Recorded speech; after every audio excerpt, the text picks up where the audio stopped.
Yeah, so I'm Justyn, working the solution consulting team. Background's really been around monitoring observability, automation for the last 2 years. Been sort of focused on OSS, commercial products, things like that around around our automation offerings. And we actually have a few automation offerings, but I'm going to focus in on Rundeck in particular. I wanted to do just a small talk on Rundeck and Kubernetes. I thought it just might be a bit more interesting, something different. And I've presented over the last 5. In fact, I think I've presented at every one, and I think I just thought it might be interesting. Martin and I talked about it. We'd had a few requests, and one of the things you can do in the chat, if you wish, is throw some topics for the next times that we do this. Ansible, Terraform, technology, non-technology, whatever. And this came out of previous discussions about how are people using Rundeck with Kubernetes. So kind of looked at some of the projects that I'd seen work and I've seen working well. So I thought I'd just do a very short presentation. Might give you some ideas about how you'd like to do things. Might sort of spur some questions. So I actually wanted just to start just with a very quick picture. So if you look at the picture on the left, that's called the right flyer. So first flight. On the right hand side, we've got the eagle. So or the lander from Eagle. And I saw something, just a meme or something go past that. Did you realize that there was only 66 years between both of those things happening? And it got me sort of thinking about how quickly sort of technology moves from that, from that very first flight to somebody actually landing on the moon.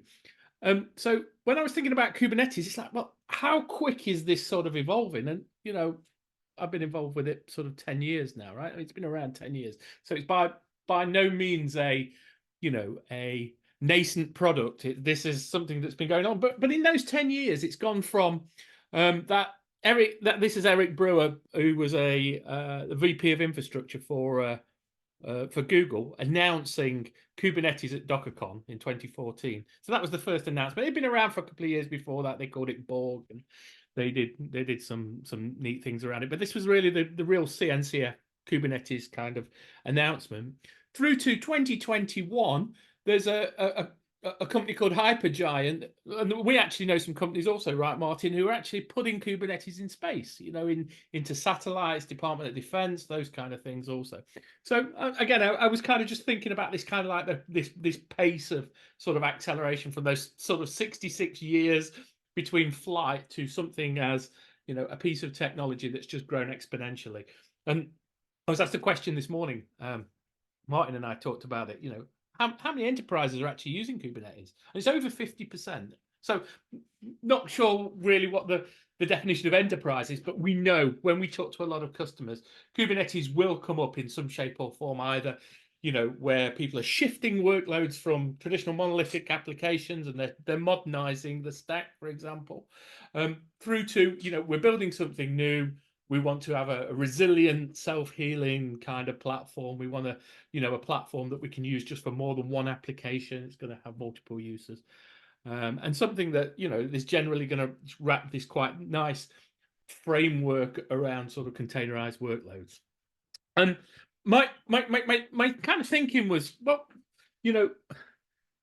we're all here because we're kind of fans of Rundeck, but when I talk to majority of the customers that that I do, who are existing open source users, just maybe we use this in some small ways, we use it maybe in bigger ways, but most of them it's really around running things like Ansible playbooks, scheduling workloads, and that's perfectly fine. That was always a core intention of the product, and it runs and it will do that super well, and you can give self-service, you can have this driven.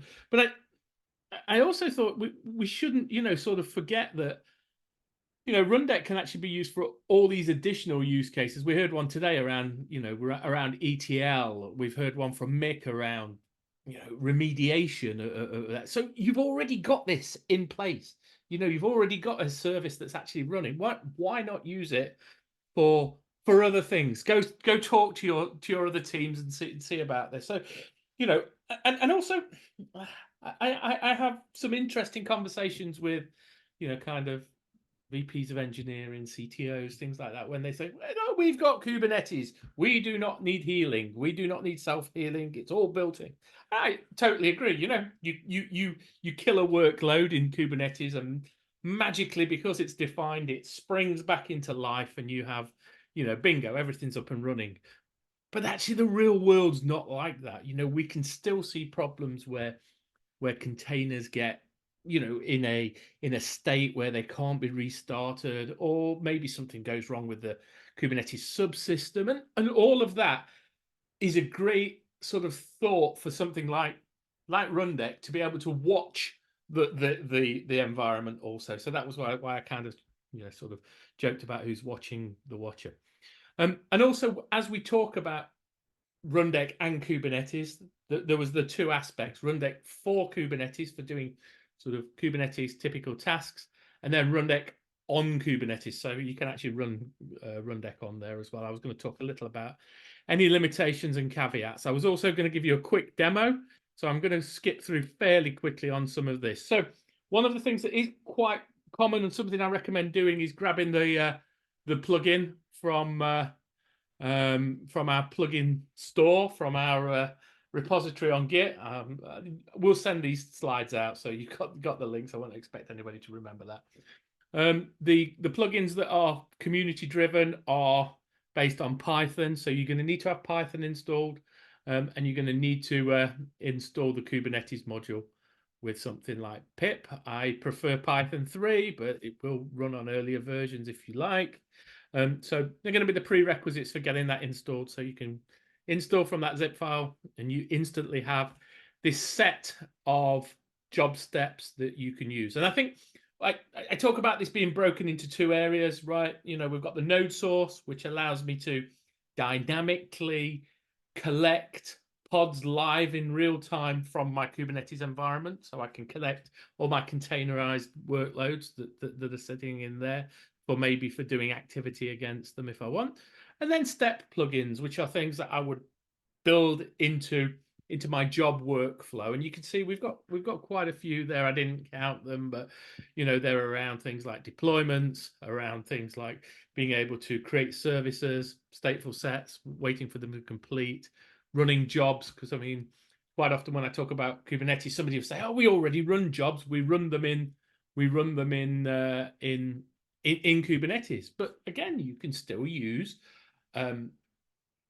Rundeck to trigger these jobs in Kubernetes, and you get all this framework that's wrapped around it. And that framework includes being able to trigger from webhooks, being able to schedule something, having a list of who's ran the job and when they've run, all the other good reasons that we sit here today. So once that plugin's installed, you get this kind of set of steps that you might want to work with. But you don't have to use the plugin. Okay, so one of the things when you use a plugin, of course, you're bound by the fields that you can fill in. And as time goes by, we update it, the community updates it, but there's sometimes a lag on that, or, there might be some command line or some extra switch that you want to add. So you can trigger kubectl commands. Small debate I saw quite recently: is it kubectl or is it kubectl? I'm going to go with kubectl because that's what I'm comfortable with, but I don't think anybody really cares. But kubectl commands. But also you could actually use a Python script if you wanted as well. I'm sure there are other ways to interact with Kubernetes, So most of mine in this case are going to be kubectl commands. I'm going to use a few of the a few in the actual plugins. Mention very quickly Rundeck on Kubernetes, of course, because it can be deployed as a container. You can actually effectively run this very easily on Kubernetes, and it's going to have the advantage of maybe if the pod dies, it gets restarted. You're going to need to consider things like some persistent volume that you're going to need on there for permanent storage. You're also going to need to consider your backend database. I'm going to just take this opportunity just very, very quickly just to say, you know, if I have anybody on this call who's still using the H2 database, please, you know, you'll see through all of our documentation, it's for pre-production environments. You know, it's a file-based database, and you know, frankly, it's a nightmare to restore from. Get yourself a proper database, spin up MySQL or Postgres or whatever you choose. Smaller public service announcement. Okay, so if you go to that link here, you know, there are some sample deployments, but if you know sort of Kubernetes, it's fairly easy to you know, to get deployed. You know, it's just really a case of you know, in this case, I'm deploying my database, I'm deploying my PVs, my persistent volumes, and then I'm just doing the Rundeck deployment. Now, the deployment that you'll probably see in the GitHub is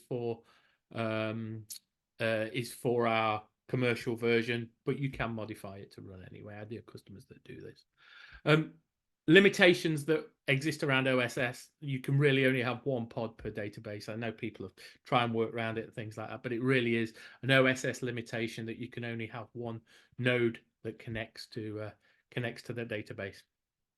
You're going to need some persistent storage. You know, you could use your PVs, but Mini IO or S3 are also compatible. And if you need true clustering or scaling, we're going to look at sort of one of the commercial offerings from PagerDuty. And you know, quite often we talk to customers at the point where they're, you know, where their Rundeck environments getting that important to them that they want to build some of this into it. So, some examples broken down into either service request automation or incident response. I'm not going to read them all out to you. I'm actually going to show you a few. Bear with me 1 second. I'll give you the demo, but I want to just show you another couple of thoughts. You know, trigger these from jobs from your own tools, whether you're using sort of Jenkins or PagerDuty. We'd love you to be using PagerDuty, but you know, hey, you know, real world out there, lots of different options there. Whether you're using Atlassian, I don't know why I've got Jenkins in there twice, or ServiceNow or an ITSM tool that you're already working with. You could trigger these Kubernetes activities directly through the webhooks. I'm going to give you a quick demo just based on the fact that it looks like I've got about 7 minutes left. So I went through and I built just a few sort of sample Kubernetes jobs with both plugins, kubectl commands, with Python, for example.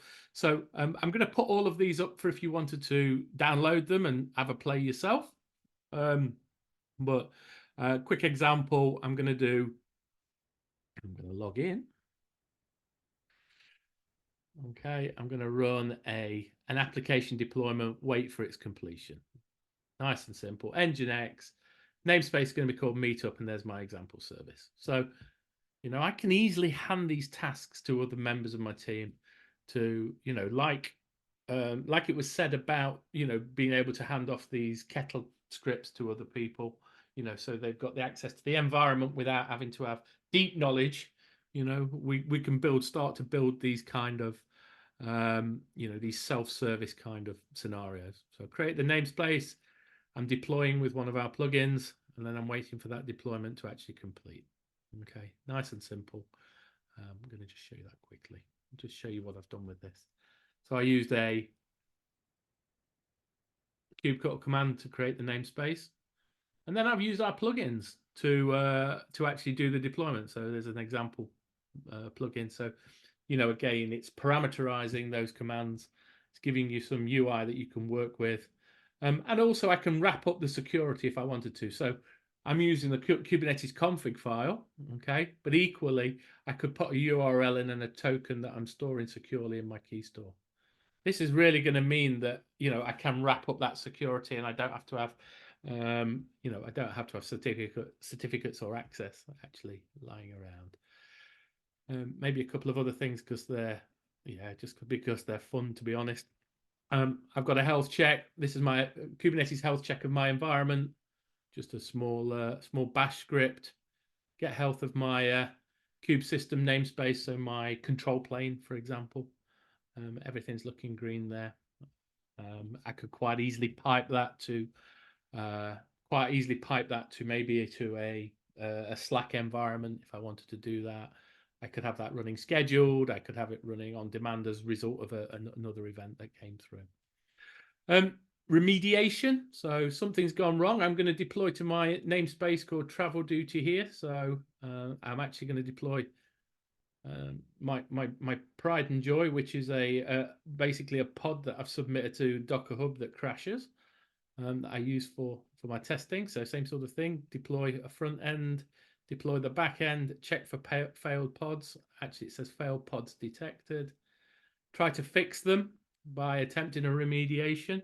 So I've deleted them, I've had them recreated, and then I've checked again. So that's still failed. So I could go into some sort of process now to say, well, okay, when that's still failed, then maybe I'm going to raise an alert with you know, with my notification system, with my monitoring system, or something like that. So all of these, you know, written in languages we can all understand. I think mostly this is Bash from me. Check for failed pods. Yeah, a little small amount of Bash, nice and simple.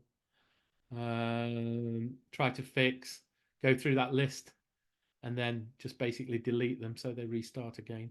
So I can build this extra level of autonomy around Kubernetes, the stuff that sits on the outside and can actually control things that happen inside also. Give me one more minute. I also want to have like a couple of minutes. I understand completely. Bear with me 1 second. I probably just want to show one of the things that we've seen quite recently is this idea of debug state capture.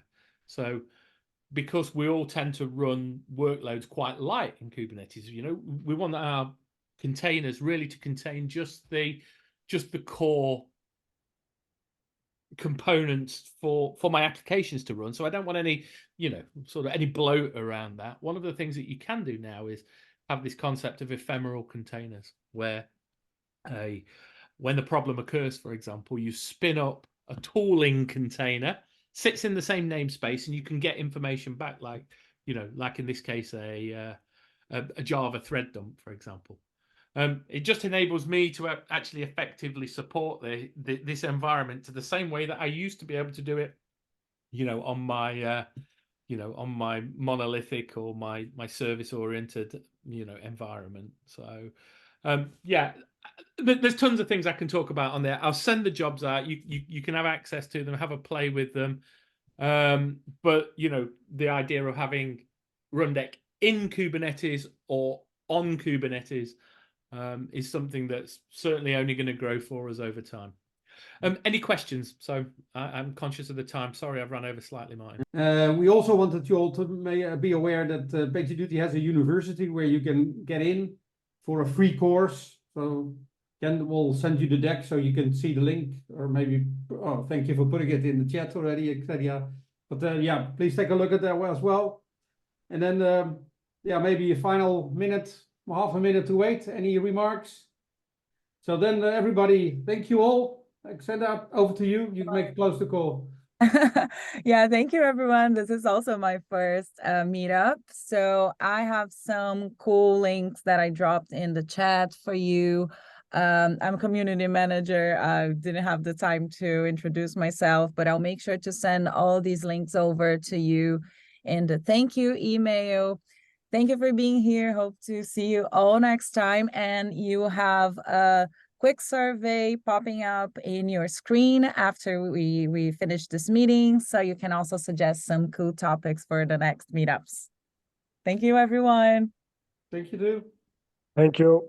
Enjoy the day. Thanks all. Bye-bye. Thank you. Bye. See you Bye. next